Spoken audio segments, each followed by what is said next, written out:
자, 강 기자. 네. 그 로체 시스템 얘기부터 먼저 좀 해야 될 것 같아요. 네네. 뭐 얼마 안 됐는데 네. 뭔가 대단한 반도체 쪽 장비 쪽인가요, 이 회사가? LCD 장비. LCD. 이번엔 LCD 장비입니다. 아, 이번에 수주한 거는? 네네. 그때도 이제 확 회사가 이제 달라진다. 네네. 이런 얘기를 했거든요. 네네. 근데 지난주인가요? 네. 140억, 50억짜리 161억으로 기억하고 와, 있습니다. 수주를 했어요. 네. 어떤 의미가 있는 건가요, 이거?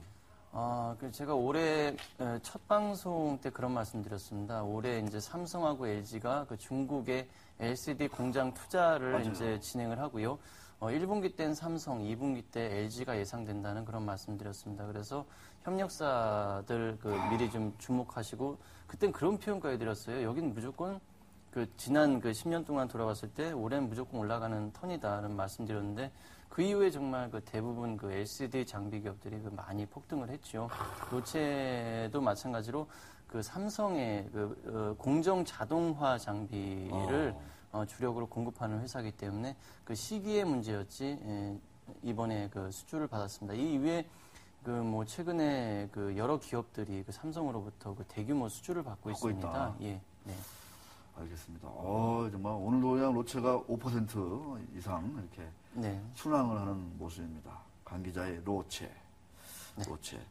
차 이름도 로체. 네, 맞습니다. 뭐 그런 게 있죠. 네, 히말라야에 있는 높은 봉우리 이름이 로체봉. 로체입니다. 네. 잘났네요. 네, 잘났습니다. 네. 자. 네. 또 같은 시기에 설명해줬던 에버테크노는 네. 최근 주가가 좀 이렇게 횡보하는데 그때 좀 좋은 얘기가 많이 있을 거다 이렇게 얘기해 주셨는데 아직까지는 없는 것 같다 그러면서 언제쯤 나오느냐 이렇게 또 구체적으로 이렇게 또 질의를 해주시는 분들이 있어요. 이게 뭐냐면 이제 강 기자가 그만큼 이제 스타가 된 거예요. 저한테는 요새 뭐 알려주세요 이렇게 따지고 드는 사람 하나도 없거든요. 이게 이제 워낙 이제 세간의 관심을 많이 받다 보니까 강 기자에 대해서 이렇게 막 상당히 구체적으로 집요하게 여쭤보는 분들도 계시네요.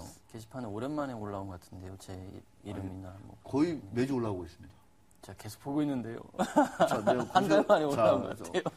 올라오는 주기를 한번 다음 시간에 확인해 드리도록 하겠습니다. 이 에버테크노는 뭐? 에버테크노는 뭐냐면 이게 반도체 장비 쪽에서 장비적에서 어떤 실적이 기대가 되는 회사입니다. 근데 구체적으로 말씀드리긴 좀 어렵습니다. 그게 참 어떻게 말씀드려야지 구체적으로 얘기하기는 어렵다. 천호식품 같은. 참 좋은데. 참 좋은데 말로 표현할 수 없고. 하여간 좀 지금은 굉장히 자금난 때문에 좀 어려움은 있습니다. 근데 이 시기만 조금 지나면은 이제 올 하반기쯤부터는 반도체 장비 쪽에서도 좀 그동안에 이제 LCD 장비, 공정 자동화 장비 위주로 하다가 반도체 쪽에서도 성과가 있을 거라는 말씀을 좀 드리고 싶습니다. 네. 요새 하이닉스가 반도체 가격이 올랐다 가지고 실적이 뭐 좋다고 그러잖아요. 전망도 상당히 좋던데. 네.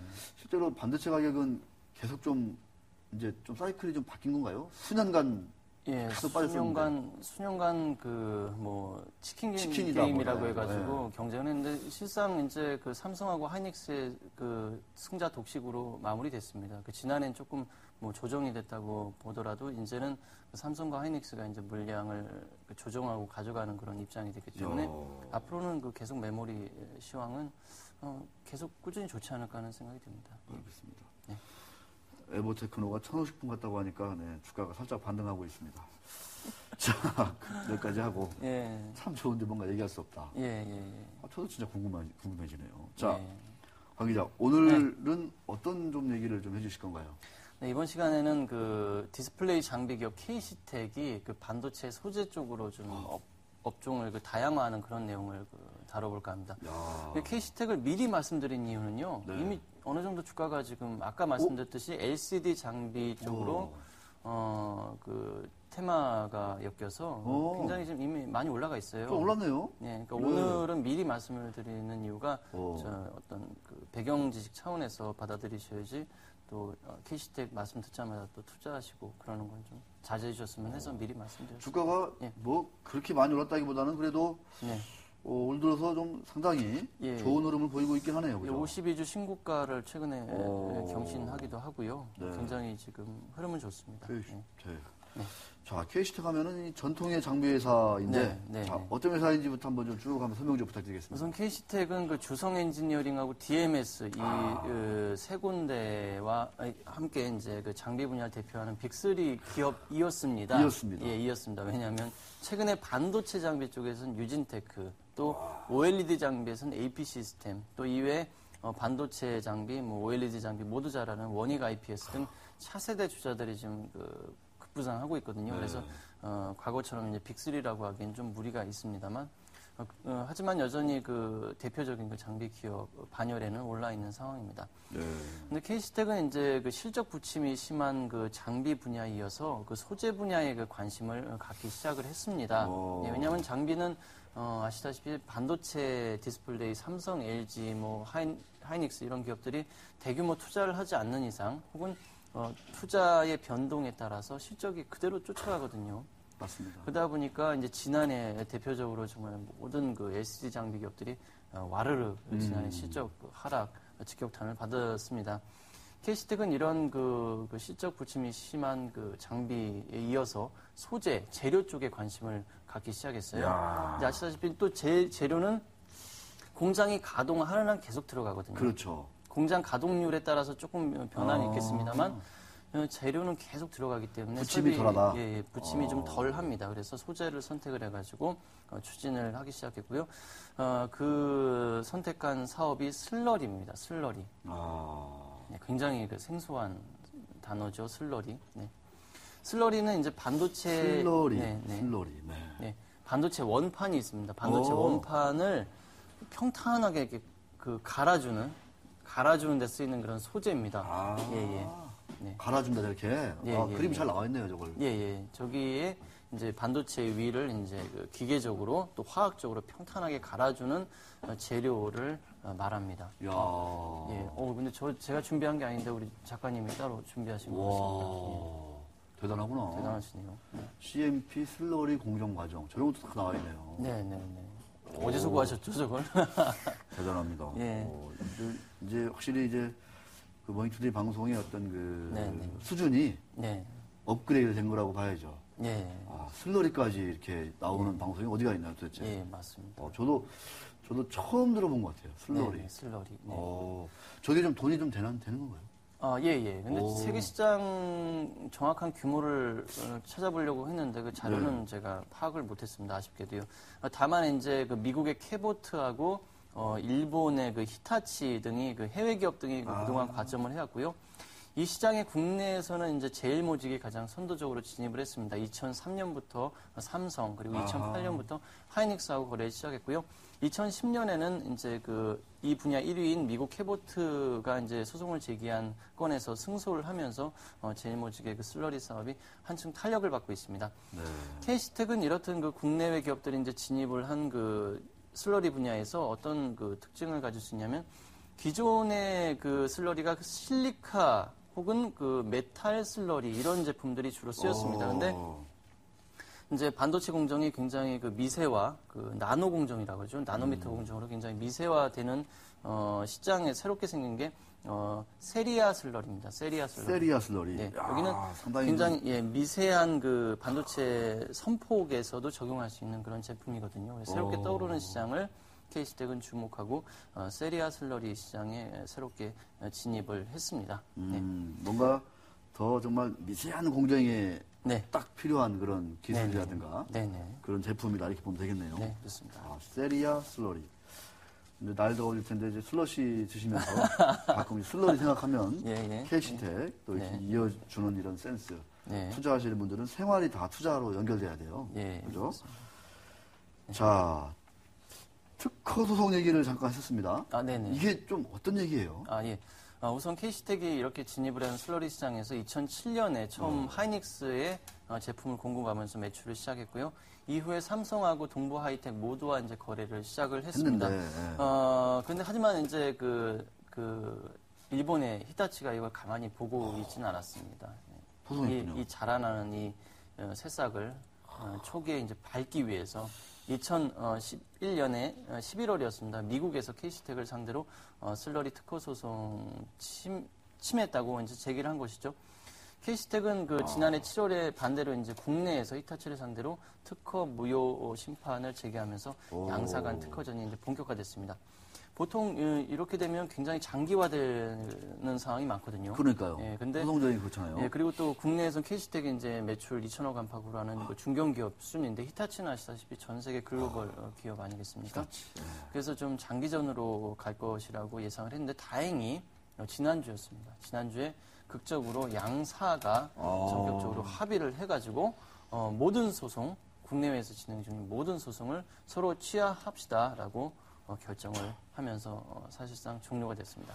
히타치 입장에서도 뭔가 좀 네. 구리니까 이런 네네. 뭐 합의를 했겠죠. 네. 자기들이 뭐 예. 잘못한 게 없다 그러면은 뭐, 네네. 뭐 끝까지 갔을 텐데 예. 그나마 KCT 입장에서는 상당히 다행스러운 일이 아닌가 예, 이런 생각이 그렇습니다. 드는데 예. 자, 이 매출이 과연 얼마나 좀 나는 건지 이 슬러리가 네네. 세리의 슬러리가 네네. 좀 그 얘기 좀 한번 좀 해주셔야 할 것 같아요. 네, K시텍이 처음에 이제 2007년에 진입했을 때는 뭐 10억 정도, 연간 10억 정도 됐습니다. 근데 10억. 2010년에 178억으로 늘어났고요. 그리고 2011년이 더 다이나믹한 게 330억입니다. 두 배죠, 두 배. 네. 네, 1년 만에 좀 두 배로 뛰었습니다. 지난해는 350억입니다. 지난해는 아무래도 그 히타치하고의 소송 때문에 조금은 그 삼성이나 하이닉스가 덜 쓴 느낌을 받습니다. 이렇게 갑자기 조금 그 상승폭이 좀 줄어들었죠. 맞아요. 근데 이번에 그 소송 취하가 결정되면서 올해는 한 400억 이상은 올릴 수 있다는 게 K시텍 측에서 주장하는 내용입니다. 400억 이상? 네. 와. 그러면 KC텍의 하나의 좀 핵심 어떤 그 캐시카우 역할도 할 수 있겠네요. 좀 지나면. 예, 맞습니다. 왜냐하면 지난해 매출이 그 1,153억이었습니다. 1,153억이었는데 그 이 슬러리에서 350억. 정확히 한 30% 정도 됩니다. 30% 정도. 그러니까 그동안 장비 일변도의 그 사업이 지난해 이제 매출의 30%를 소재에서 올리면서 이제 바뀌었네. 양대 사업이 되는 거죠. 장비와 소재 양대 사업. 네. 이게 장비만 하는 회사들은 정말 부침이 심하잖아요. 예, 맞습니다. 정말 수주가 잘 될 때는 정말 많은 돈을 벌지만 네. 몇 년간 또 안 되면 그냥 손가락 빨잖아요. 예, 맞습니다. 그거를 소재 사업으로. 네. KC텍. 이거 상당히 얘기가 되는 것 같아요. 제가 네, 보니까. 네.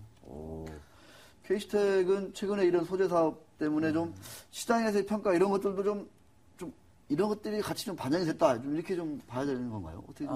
예, 조금은 반영된 것 같습니다. 왜냐면 그 동일한 장비의 구조를 가지고 있는 DMS가 지금 1,000억 살짝 안 되고 있거든요. 시가총액이. 근데 K시텍은 지금 한 1,700억 가 있죠. 어느 정도 1,800억 가 있죠. 그 이유가 아무래도 어느 정도는 이런 내용들이 소재 쪽이 좀 반영됐다고 보고 있습니다.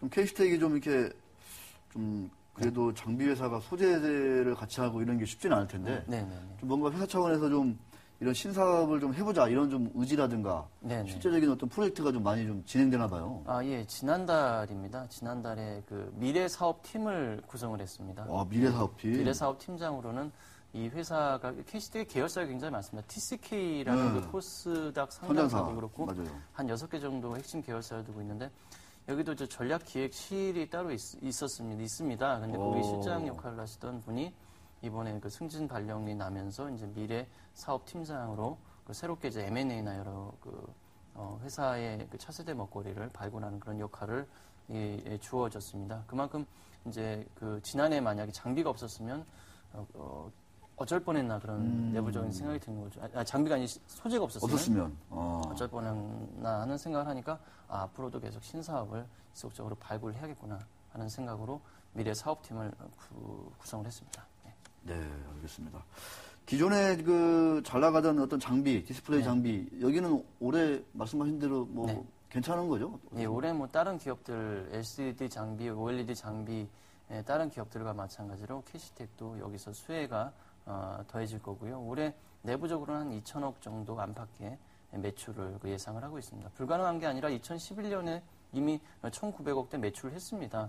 거기에다가 올해 이제 다시 그 LCD 설비 투자가 재개되고 또 그 소재에서 한 400억 이상 매출을 내게 되면 충분히 그 2천억 안팎의 매출이 가능할 것으로 예상됩니다. 이야, 대단합니다. 우리 강병래 기자. 네. 참, K시텍. 드디어 이제 소재 산업 이쪽 분야가 매출의 30%. 네. 회사가 완전히 좀 변신했네요, 그죠? 변신에 네, 성공을 했다. 예, 예. 이렇게 봐야 될 것 같습니다. 재무 구조도 엄청 좋습니다. 이게 차입금이 없습니다. 케이스텍이? 예, 은행 차입금이 없습니다. 아, 그래요? 워낙 그 고석태 회장께서 워낙 보수적으로. 보수적인 깐깐하게. 분이라 예, 예. 너무 보수적이니까 조금만 시적 안 좋아지면 좀 또 죽는 소리 하시고 아, 예, 저도 좀 참 아, 개인적으로도 좀 괴롭습니다. 고석태 회장님? 예, 예. 네, 회장님. 우리 강연희 기자한테는 너무 이렇게 좀 죽는다는 말씀 하지 마시고, 예, 좀 더 이렇게 꿈과 희망이 담긴 따끈한 말씀 위주로 이렇게 좀 해 주셨으면 하는 바람이 있습니다. 네. 케이스텍, 오, 차입금이 없다? 은행 차입금이 없다? 네, 네, 오, 이거는 오늘 제가 새로 들은 얘기인 것 같습니다. 원래 이 장비 회사들 다들 재무구조가 안 좋아가지고, 예, 예. 그죠? 사이클을 막 타니까. 보통 부채 비율이 100%가 넘는데요. 그러니까. 여기는 야. 차입이 한 푼도 없고요. 그 조금 부채가 있는데 그 부채는 뭐냐면 저겁니다. 매입 매입 채무입니다. 채무. 매입 채무. 역시. 장비에 들어가는 부품을 이제 사와야 들여올 되니까. 때, 사올 때 이제 협력사들한테 그 좀 채무 네. 그겁니다. 나중에 이제 주긴 줘야 되니까, 어음이나 이런 걸로. 네. 자, 강명희 기자, 케이스텍.